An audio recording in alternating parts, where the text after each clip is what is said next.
Praise the Lord. ஆண்டவராகிய இயேசு கிறிஸ்துவின் இனிய நாமத்தினாலே இந்த நாளிலே கர்த்தருடைய வார்த்தை கொலோசியர் 1:20. அவர் சிலுவையிலே சிந்தின இரத்தத்தினாலே சமாதானத்தை உண்டாக்கி. தேவ பிள்ளையே, இன்னைக்கு நிறைய பேர் சமுதாயத்தில் சமாதானம் இல்லை. நல்ல வேலை இருக்கு, நல்ல வீடு இருக்கு, எல்லாமே இருந்தாலும் சமாதானம் இருக்கா? இல்லை. சரி பிரதர், ஒரு மனுஷனுக்கு எப்போ சமாதானம் வரும் என்றால் இயேசுவை விசுவாசிக்கும் போது, இயேசுவின் வார்த்தைகளை நீ வாசிக்கும் போது, நீ சபைக்கு போகும்போது ஆண்டவர் உனக்கு சமாதானத்தை கொடுப்பார். எதனால் நம்ம சமாதிக்கலாங்க? சமாதானத்தை யாராலும் சமாதிக்க முடியாது. நம்மளுடைய தேவனுடைய நாமமே சமாதானத்தின் பிரபு. அந்த நாமம் தான் உனக்கு சமாதானத்தை கொடுக்க முடியும். தேவ பிள்ளையே, நீ ஆண்டவர்கிட்ட பணத்தினால சமாதானத்தை பெற்றுக்கொள்ள முடியாது. உன்னுடைய விசுவாசத்தினாலே நீ பெற்றுக்கொள்ள முடியும். இன்னைக்கு நான் விசுவாசிக்கிறேன்.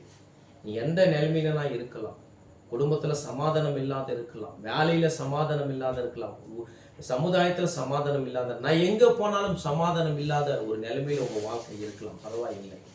இன்னைக்கு வாழ்க்கை கர்த்தர் ஒப்பு கொடுங்க. ஆண்டவரே, எனக்கு சமாதானம் வேண்டும் ஆண்டவரே. நிறைய பேர் எங்களை கூப்பிடுவாங்க, சபை வீட்டுக்கு கூப்பிடுவாங்க, நாங்கள் போவோம், ஜெபிப்போம். அவங்க சொல்கிற வார்த்தை என்னவென்றால், பிரதர் நல்ல வேலை இருக்குது, நல்ல வீடு இருக்குது, என் பிள்ளைகள் நல்லா செட்டிலாக இருக்கிறாங்க, ஆனால் எங்கள் பிள்ளைகளுக்கும் சமாதானம் இல்லை, எனக்கும் சமாதானம் இல்லை என்று. அந்த சமாதானத்தை யார் கொடுக்குவார்கள் என்றால், யோவான் 14:27, என்னுடைய சமாதானத்தை நான் உங்களுக்கு வைத்து போகிறேன் என்று இயேசு சொல்லி இருக்கிறார்.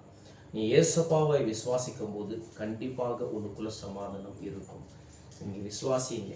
கண்களை மூடி நம்ம ஜெபிக்கலாம். மகா பரிசுத்தமும் கிருபை நிறைந்த நல்ல பிதாவே, ஆசீர்வதிக்கப்பட்ட இந்த காலை நேரத்தில் இந்த வார்த்தை மூலமாக எங்களோடு பேசினதுக்காக நன்றி.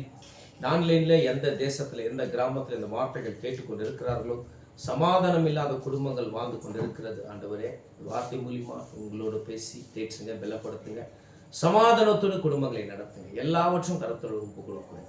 இயேசு கிறிஸ்துவின் நாமத்தில் வேண்டிக் கொள்கிறோம் ஜீவனுள்ள நல்ல பிதாவே. ஆமேன், ஆமேன், ஆமேன்.